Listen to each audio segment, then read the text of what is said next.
Assalamualaikum warahmatullahi wabarakatuh. Selamat pagi Bumi Nanti dan teman-teman. Sebelumnya, kami dari kelompok 12 mohon izin untuk mempresentasikan hasil diskusi dari kelompok kami dengan materi Islamisasi Ilmu Pengetahuan.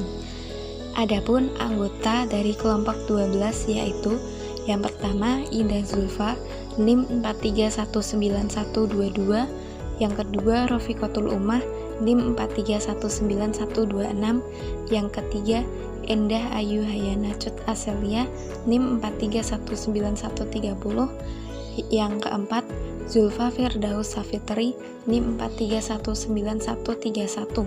Adapun submateri yang akan kami bahas yaitu pertama, pengertian Islamisasi ilmu pengetahuan, yang kedua, penggagas Islamisasi ilmu pengetahuan, dan yang ketiga, realisasi Islamisasi ilmu pengetahuan. Pengertian Islamisasi ilmu pengetahuan. Islamisasi ilmu pengetahuan terdiri dari 3 kata, yaitu Islamisasi, ilmu, dan pengetahuan. Islamisasi artinya pengislaman dunia, bisa juga usaha mengislamkan dunia. Ilmu merupakan produk dari proses berpikir menurut langkah-langkah tertentu yang secara umum dapat disebut sebagai berpikir ilmiah. Sedangkan pengetahuan, dalam Kamus Besar Bahasa Indonesia atau KBBI, pengetahuan disamakan artinya dengan ilmu. Dari pengertian tersebut, maka dapat disimpulkan bahwa Islamisasi pengetahuan berarti mengislamkan segala ilmu pengetahuan. Menurut Al-Faruqi, Islamisasi ilmu pengetahuan atau Islamization of Knowledge merupakan usaha untuk mengajukan kembali ilmu, yaitu untuk mendefinisikan kembali, menyusun ulang data, memikirkan kembali argumen dan rasionalisasi, serta menilai kembali tujuan dan melakukannya dengan membolehkan disiplin itu memperkaya visi dan perjuangan Islam. Islamisasi ilmu juga merupakan sebagai usaha untuk memberikan definisi baru, mengatur data-data, memikirkan lagi jalan pemikiran dan menghubungkan data-data, mengevaluasi kembali kesimpulan-kesimpulan, memproyeksikan kembali tujuan-tujuan, dan melakukan semua itu sedemikian rupa, sehingga disiplin-disiplin itu memperkaya wawasan Islam dan bermanfaat bagi kaus atau cita-cita Islam. Menurut Al-Atas, Islamisasi ilmu pengetahuan yaitu pembebasan manusia dari tradisi magis, mitologis, animistis, kultur nasional atau yang bertentangan dengan Islam, dan dari belenggu paham sekuler terhadap pemikiran dan bahasa, juga pembebasan dari kontrol dorongan fisiknya yang cenderung sekuler dan tidak adil terhadap hakikat diri atau jiwanya. Sebab manusia dalam wujud fisiknya cenderung lupa terhadap hakikat dirinya yang sebenarnya dan berbuat tidak adil terhadapnya.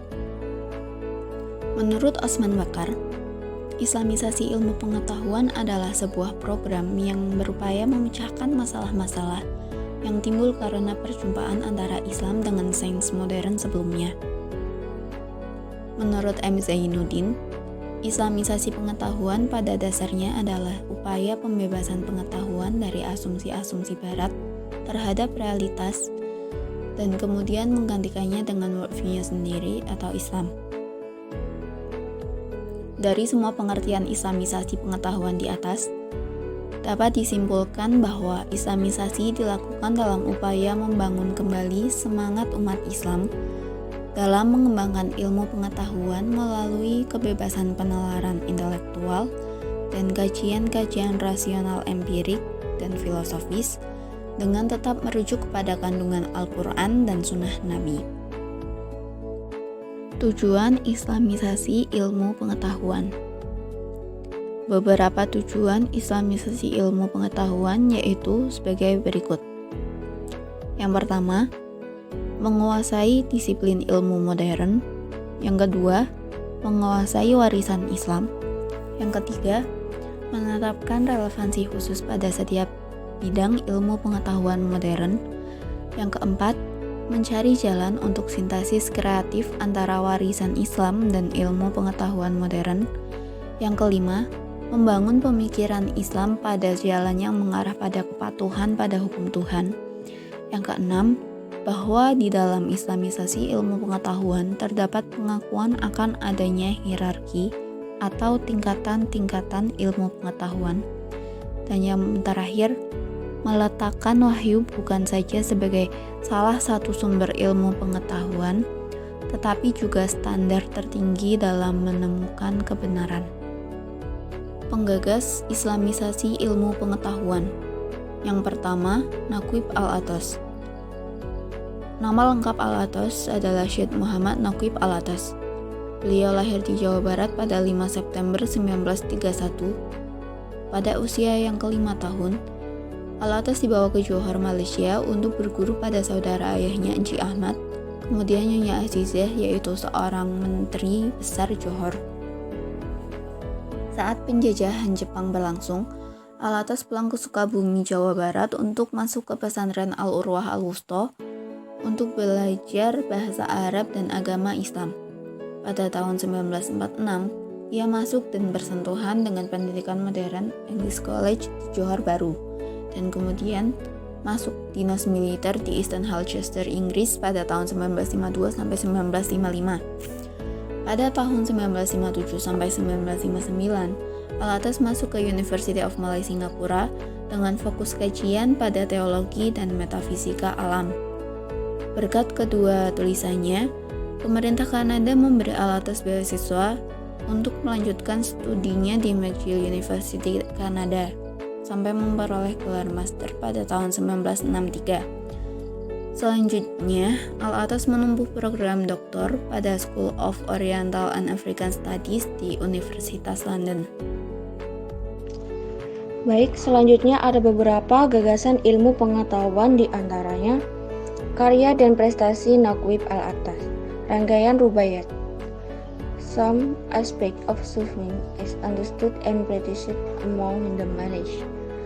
Pada tahun 1970, Al-Atas menjadi guru besar dan diangkat sebagai dekan Fakultas Sastra dan Kebudayaan Melayu di Perguruan Tinggi Malaysia tahun 1975.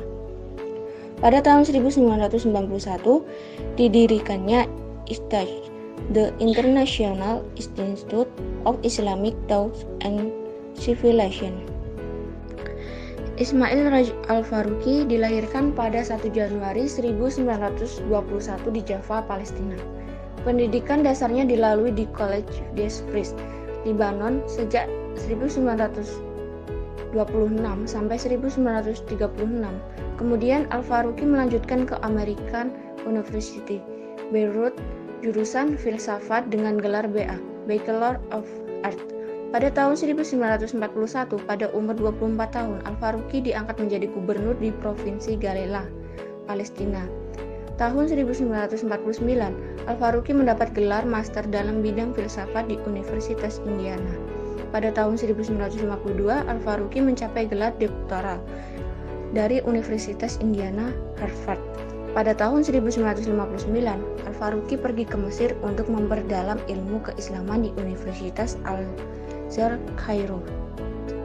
Karya Al-Faruqi menurut Ensiklopedia Islam Indonesia, ada 20 buku dan 100 artikel yang ditulisnya. Pada tahun 1968, Al-Faruqi menjadi guru besar pemikiran dan kebudayaan Islam pada Temple University. Al-Faruqi menggariskan satu kerangka kerja dengan 5 tujuan dalam rangka Islamisasi ilmu. Yang pertama, penguasaan disiplin ilmu modern. Yang kedua, penguasaan khasanah warisan Islam. Yang ketiga, membangun relevansi Islam dengan masing-masing bidang ilmu modern dan khasanah warisan Islam secara kreatif dengan ilmu-ilmu modern. Yang keempat, memadukan nilai-nilai dan khasanah warisan Islam secara kreatif dengan ilmu-ilmu modern. Yang kelima, pengarahan akan aliran pemikiran Islam ke jalan-jalan yang mencapai pemenuhan pola rencana Allah Subhanahu wa Ta'ala. Sayyid Hussein Nasr, sains Islami menurut Nasr tidak akan dapat diperoleh kecuali dari intelek yang bersifat ilahiyah dan bukan akal manusia. Kedudukan intelek adalah di hati, bukan di kepala, karena akal tidak lebih dari pantulan ruhaniah. Untuk mewujudkan sains Islami, Nasr menggunakan perbandingan dengan apa yang telah diraih Islam pada zaman keemasannya. atau zaman pertengahan. Menurutnya, pada saat itu dengan teologi yang mendominasi sains telah memperoleh kecerahan dan dapat menyelamatkan umat dari sifat destruktif sains. Bukai merupakan seseorang dokter ahli bedah bangsa Prancis yang beralih menjadi spiritualis. Ia menjadi orang terkenal di dunia Islam dengan diterbitkannya buku La Bible, La Quran et la Science, atau The Bible, The Quran and Science, atau Bible, Quran and Science Modern. Bukai mengawal pembahasan dan bukunya tersebut dengan menelaah keautentikan teks suci Al-Quran. Kemudian dia mengkonfrontasikan dengan Bible dan dia mengambil suatu kesimpulan akhir bahwa Al-Quran dalam hal keautentikan teksnya lebih mutawatir dibanding dengan Bible. Dalam kaitannya dengan perkembangan sains di dunia kontemporer, dengan merujuk beberapa ayat Al-Quran dan juga Bible, dia mengaitkannya dengan sains modern, dengan fakta ilmiah yang telah ditemukan. Dalam komparasi ini, kemudian dia juga mengambil suatu kesimpulan bahwa Al-Quran memiliki kesesuaian dengan fakta ilmiah sains modern. Berikutnya, realisasi Islamisasi ilmu pengetahuan. Sejak digagasnya ide Islamisasi ilmu pengetahuan oleh para cendekiawan Muslim dan telah berjalan lebih dari 30 tahun. Seminar internasional pertama tentang pendidikan Islam di Mekah pada tahun 1977. Berbagai respon terhadapnya pun mulai bermunculan, baik yang mendukung ataupun menolak. Usaha untuk merealisasikan pun perlahan semakin marak dan beberapa karya yang berkaitan dengan ide Islamisasi mulai bermunculan di dunia Islam. Seperti Al-Atos sendiri sebagai penggagas ide ini telah menunjukkan suatu model usaha Islamisasi ilmu melalui karyanya The Concept of Education in Islam. Dalam teks ini beliau berusaha menunjukkan hubungan antara bahasa dan pemikiran.